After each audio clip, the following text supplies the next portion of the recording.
Assalamualaikum warahmatullahi wabarakatuh. Di sini saya akan sedikit membahas kembali mengenai ekonomi tertutup tanpa kebijakan pemerintah atau perekonomian dua sektor yang sudah dijelaskan panjang lebar oleh Gus Wadud. Perekonomian tertutup tanpa kebijakan pemerintah yaitu perekonomian yang tidak mengandalkan impor dan ekspor dan terdiri dari pengeluaran yang dilakukan rumah tangga konsumen dengan rumah tangga produsen. Jadi yang dimaksudkan dengan perekonomian tertutup itu adalah di mana satu wilayah tersebut menggunakan metode ekonomi tertutup yang tidak mengandalkan ekspor dan impor untuk mendapatkan keuntungan. Jadi perekonomian tertutup tersebut memproduksi sendiri, dibeli sendiri, dan dikembangkan sendiri. Jadi hanya berlingkup di satu wilayah tersebut, tidak mengandalkan ekspor dan tidak juga mengandalkan impor demi mendapatkan suatu keuntungan. Ya, yang dimaksud di sini tidak akan mengekspor jika kelebihan konsumsi dan tidak akan mengimpor jika kekurangan konsumsi demi mendapatkan suatu keuntungan. Jadi hanya berlingkup di satu wilayah tersebut. Maksud dari tanpa kebijakan pemerintah ialah pemerintah tidak perlu ikut campur tangan kepada masyarakat. Jadi apapun yang terjadi kepada masyarakat satu wilayah tersebut, kepada masyarakat satu wilayah tersebut yang menggunakan metode ekonomi tertutup, jadi pemerintah itu tidak ikut campur tangan gitu loh.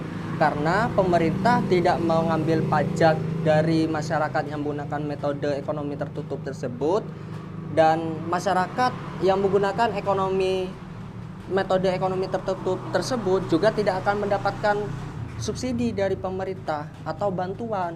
Jadi apapun masalahnya yang dialami oleh masyarakat satu wilayah tersebut yang menggunakan metode ekonomi tertutup, pemerintah tidak akan ikut campur tangan. Masyarakat tersebut akan menyelesaikannya sendiri dengan caranya sendiri.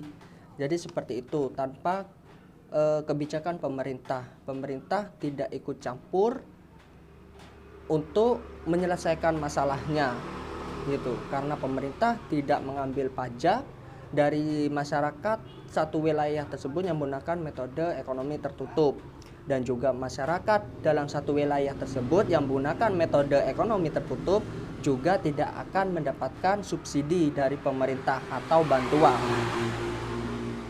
Nah, ciri-ciri perekonomian dua sektor itu ada dua. Yang pertama, sektor perusahaan menggunakan faktor-faktor produksi yang dimiliki rumah tangga. Faktor produksi tersebut memperoleh pendapatan berupa gaji, upah, sewa, bunga, dan keuntungan. Nah, karena pemerintah tidak ikut campur tangan, jadi masyarakat satu wilayah tersebut yang menggunakan metode ekonomi tertutup menghasilkan suatu produk demi mendapatkan suatu gaji, upah, sewa, bunga, dan keuntungan. Jadi keuntungannya rumah tangga tersebut menciptakan suatu barang atau produksi demi mendapatkan suatu keuntungan gitu. Tapi produksinya tidak bakalan diekspor karena hanya berlingkup di satu wilayah tersebut gitu. Jadi wilayahnya itu menurut saya secara kasarnya tidak butuh bantuan orang lain, hanya satu wilayah tersebut. Yang kedua, sebagian besar pendapatan yang diterima rumah tangga akan digunakan untuk konsumsi, yaitu membeli barang dan jasa yang dihasilkan oleh sektor perusahaan. Nah, jadi yang tadinya sudah mendapatkan suatu keuntungan karena menciptakan suatu produksi, hasil keuntungannya itu bakal dibelikan suatu konsumsi demi kebutuhan kita. Contohnya adalah bahan-bahan pokok yang dibutuhkan oleh kita. Nah, yang selanjutnya rumus keseimbangan ekonomi dua sektor. Rumusnya ada di sini. yaitu Y sama dengan C plus I, yang artinya Y adalah pendapatan, C konsumsi, dan I investasi. Jadi setiap pendapatan kita bakalan akan digunakan untuk konsumsi, itu sudah pasti ya, karena kita pasti membutuhkan suatu bahan-bahan pokok makanan, contohnya seperti nasi, beras, dan lain sebagainya. Jadi pendapatan kita itu pasti bakal digunakan untuk konsumsi, dan sisanya kita gunakan untuk investasi.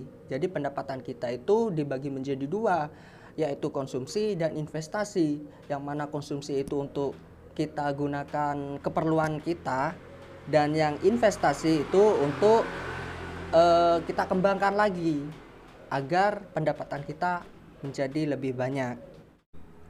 Nah, jadi itulah sedikit pembahasan saya mengulas kembali dari penjelasan Gus Wadud yang sudah dijelaskan oleh Gus Wadud panjang lebar.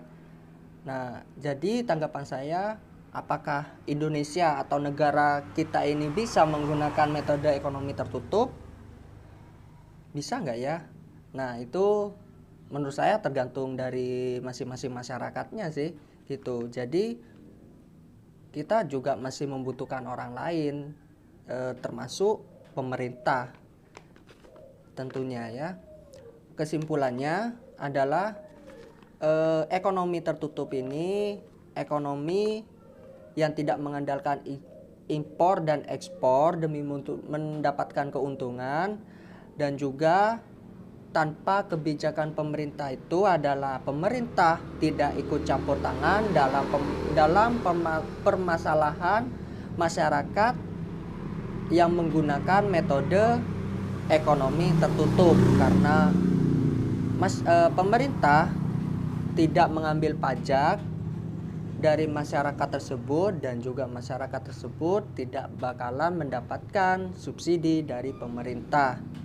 Jadi apapun masalahnya, masyarakat itu akan menempuhnya dengan caranya sendiri tanpa bantuan dari pemerintah. Nah, mungkin itu saja yang bisa saya sampaikan. Apabila ada kesalahan, baik tutur kata, sifat, atau perilaku yang membuat tidak berkenan, saya mohon maaf. Yang baik datanya dari Allah, dan yang buruk datanya dari saya. Wabillahi taufik wal hidayah. Wassalamualaikum warahmatullahi wabarakatuh.